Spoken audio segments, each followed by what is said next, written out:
자, 이번엔 윤석열 전 대통령 이야기인데요. 김문수 국민의힘 후보가 윤 전 대통령 출당 여부에 대해서 이렇게 한마디를 했습니다. 들어보시죠. 대통령께서 탈당을 하느냐 안 하느냐 하는 것은 본인의 뜻입니다.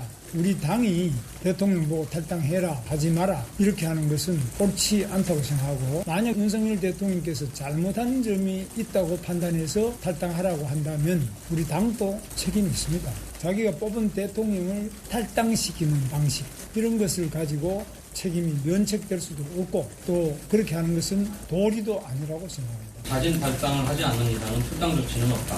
현재로서는 그런 것은 생각해 본 적이 없습니다. 예, 전주인. 김문수 후보는 계엄에 대해서는 나는 말렸을 것이다. 국민들에게 피해를 줘서 죄송하다라고 사과했습니다만 윤석열 전 대통령의 출당 여부에 대해서는 그렇게 하는 건 아닌 것 같다라고 이야기를 하고 있습니다. 물론 국민의힘 내부에서도 출당 또는 본인이 탈당해야 한다는 얘기가 있는 걸로 알고 있는데, 자, 김문수 후보의 저 발언 어떻게 들으셨어요? 지금 김문수 후보는 계속 윤석열 전 대통령에 대해서 저런 기조를 계속 유지를 해왔죠. 그렇기 때문에 본인이 또 후보라서 뭐 국민의힘의 입장을 대변할 그런 입장도 있습니다만, 또 본인의 소신이 강하신 분이기 때문에 예. 어제는 출당 조치 없다 그랬다가 후보 됐다고 해서 갑자기 말을 바꾼다? 이것은 김문수 후보가 지금까지 걸어온 길과 맞지 않다고 생각합니다. 예. 그래서 경선 때부터 그런 기조는 계속 말씀을 해오셨기 때문에 저는 뭐 그 답변, 출당 조치에 대한 답변은 저는 뭐 본인의 소신을 계속 유지하고 있다 이렇게 이해하고 있습니다. 그리고 사실 지금은 본선 후보로서 지금 타당 후보가 경쟁을 해야 될 시기입니다. 예. 지금 출당 얘기를 꺼내는 것은 또 당원들 사이에서도 출당을 해야 된다는 것에 대해 찬성하는 분도 있지만 반대하는 분도 있고, 예. 오히려 국민의힘의 내부 분열이 올 수 있는 그런 상황입니다. 그렇기 때문에 출당 여부는 대선 마치고 난 다음에 논의를 하든지, 아니면 논의를 한다고 하면 경선 이전에 했어야죠. 그래서 지금은 출당 여부를 논의할 그런 저는 타이밍도 아니라고 봅니다. 예. 그렇기 때문에 국민의힘이 어떤 그런 탄핵의 강은 건너야 되고, 계엄의 강, 출당 조치 전에 중요한 것은 탄핵의 강과 계엄의 강을 확실히 건너야 되죠. 어제 계엄에 대해서는 이제 사과한다는 그런 발언을 했습니다만, 저는 좀 이 정도는 미흡하다고 생각하고요. 좀 더 정말 아주 국민들이 봤을 때 정말 사과한다는 그런 진정성이 느껴질 정도로 여러 차례 이 계엄 사태, 그리고 또 교회에 이뤄진 탄핵 사태에 대해서는 국민들의 눈높이에 맞는 그런 사과 조치가 필요한 시점이라고 생각합니다. 예. 자, 여기에 대해서 민주당은 이런 반응을 내놨습니다. 들어보시죠. 윤석열을 섬기겠다고 하는 김문수 후보, 극우 내란 후보답습니다. 전광훈이 키우고 윤석열이 밀어준 극우 내란 후보답습니다. 차라리 윤석열을 선대위원장으로 모셔 전면에 내세우십시오. 내란 세력과 결별하라는 국민의 요구를 거부한 대가는 클 것입니다. 예. 자, 물론 일부 언론에서는 탄핵의 강 또는 계엄의 강을 건너야지만 중도 확장성이 있을 수 있다라는 이야기가 있습니다만, 꽃꽃문수라는 별명답게 현재로서는 입장을 바꾸지 않고 있습니다. 자, 양태정 부위원장. 물론 지금 비대위원장 내정된 김용태 의원의 경우에는 내일쯤 윤석열 전 대통령에 대한 어떻게 할 것, 당 차원에서 어떤 조치를 취할 것인가에 대한 이야기를 내일쯤 하겠다고 이야기해 놓은 상태예요. 민주당 입장에서는 지금 조승래 대변인의 이야기처럼 결국은 그 강을 못 건넜다, 못 건널 거다 이렇게 보는 겁니까? 그렇죠. 지금 사실 대통령 우리나라 임기가 이제 5년이죠. 헌법상 대통령기는 5년인데 거의 한 반 정도밖에 안 된 2년이 좀 넘은 지금 왜 조기 대선을 치게 되었습니까?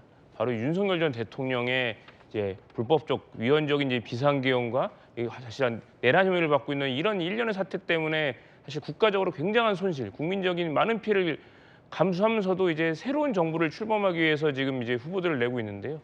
그럼에도 불구하고 그거에 대해서 가장 책임이 있는 윤석열 전 대통령을 출당시키지 않고 계속 데리고 가겠다고 하는 거는 사실상 뭐 국민의힘 그리고 김문수 후보는 그 이런 내란이라든가 이 탄핵 이런 사태에 대해서 과연 사과할 의사가 있는가, 국민들께 사죄하고 새로 이제 개혁하려는 마음이 있는가 굉장히 의심스럽습니다. 그래서 뭐 탄핵의 강을 건너기는커녕 지금 거기 빠져서 허우적대고 계시는 게 아닌가, 매우 안타까운 상황이라고 볼 수 있습니다. 예. 허우적거리고 있다는 건 양 부위원장의 개인적인 의견으로 의견입니다. 말씀을 드리겠습니다. 자, 저희 방송에 출연했던 김용태 비대위원장 내정자 이렇게 발언했습니다. 들어보시죠. 대통령께서는 본인 재판에 집중하실 수 있도록 해야 된다고 생각합니다. 그리고 저희 당은 미래로 나아가야 된다고 생각하고요. 여러 가지 정치 개혁을 말씀드렸고 또 국민의 상식을 되찾겠다라는 말씀을 드렸습니다. 젊은 리더십을 잘 발휘해 볼 수 있도록 하겠습니다. 예, 젊은 리더십을 잘 발휘해 보겠다. 비대위원장 내정자의 입에서 내일 어떤 발언이 나올지 주목을 해봐야겠습니다. 지금 민주당이 김문수 내란 비호집이라는 책자를 발간을 했다고 합니다. 자, 정진 변호사님, 어떤 네네. 내용이 들어있는 거예요? 글쎄요, 일단은 그 김문수 후보가 지난 그 비상계엄 당시에 내란이라고 한 건 결국은 민주당에서 내란이라고 하지만 그 윤석열 대통령 12.3 비상계엄을 내란이라고 이야기하는 거 아니겠습니까? 하지만 김문수 후보는 고용노동부 장관으로서 국무위원이긴 하지만 그 자리에 있지 않았어요. 예.